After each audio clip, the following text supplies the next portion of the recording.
ఉద్యమాభివందనాలు. నేను ఎక్కువ సమయం తీసుకో కూడా రెండే విషయాలలో మాట్లాడతాను. మాకు పిల్లల విషయంలో మాకు మార్గదర్శనం చేస్తున్నటువంటి వెంకరెడ్డి సార్ గారు ఉన్నారు. వారికి ప్రత్యేకమైన వందనాలు. ఎందుకంటే పాఠశాలల్లో గురుకులలో ఎక్కడ హాస్టల్లో ఏం జరిగినా మమ్మల్ని ఒక టీమ్గా పంపిస్తుండేవాడు. 4 వైపులా పంపించి ఈ హాస్టల్లో ఏం జరుగుతున్నది రిపోర్ట్ తీసుకుంటుండే. అక్కడ ఉన్న సమస్యలపైన అడిగేవారు. అంటే అధికారుల యొక్క నిర్లక్ష్యం వల్ల ఇవాళ తల్లిదండ్రులకు హాస్టల్కి పంపించాడంటే గ్యారంటీ లేకుండా పోతున్నది. అంటే ఈ ప్రభుత్వము అధికారులకు ఎందుకు అపాయింట్మెంట్ చేసిందో ఇప్పటివరకు ఏ ప్రభుత్వం ఉన్నా హాస్టళ్ల పైన శ్రద్ధ చూపిస్తలేదు. మరి ఈ సమస్య పరిష్కారం కావాలని మా సీఎం అన్నాడు. పరిష్కారాలు కావాలి, సమస్యలు కావాలి. సమస్యలు ఉన్నాయి, పరిష్కారం కావాలి. ఒక ఐఏఎస్ ఆఫీసర్ కానీ, ఒక పొలిటికల్ లీడర్ కానీ, ఎమ్మెల్యే కానీ, ఎంపీఎల్సీ కానీ, ఒక మంత్రి కానీ తాను ఒక ఇంటి నుంచి వేరే ఇంటికి ప్రభుత్వ అధికారులు షిఫ్ట్ చేస్తే తనకు కావాల్సిన సదుపాయాలు కూడా ఇమ్మీడియట్లీ ఒక గంట సేపట్ల బిల్లు పాస్ అవుతుంది.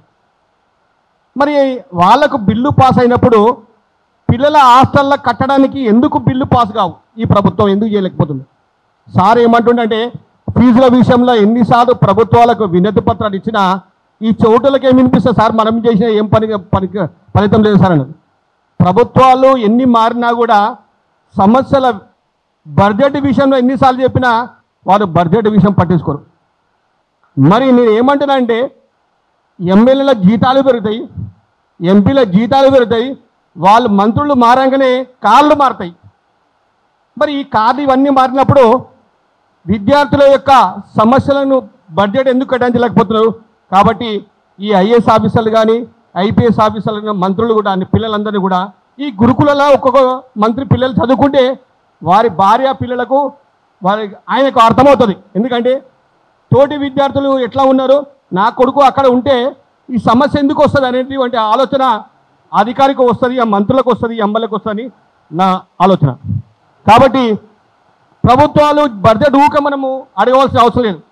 ఈ ఐఏఎస్ ఆఫీసర్లు, ఐపీఎస్ ఆఫీసర్లు, మంత్రులు, ఎమ్మెల్యేలు వీళ్ళ జీతాలు 6 నెలలు జీతాలు మొత్తం విద్యాశాఖకి ఇచ్చేస్తే సరిపోతుంది. ఎందుకంటే వాళ్ళకి ఎప్పుడైతే బడ్జెట్ అవసరం ఉన్నప్పుడు వాళ్ళు దాన్ని ఎంత అవసరం ఉంటే అలా పెంచుకుంటారు. మరి పెంచుకున్నప్పుడు వాళ్ళకి అవసరం ఉన్నది పెంచుకున్నప్పుడు విద్యార్థులకు ఎక్కడి నుంచి వస్తుంది?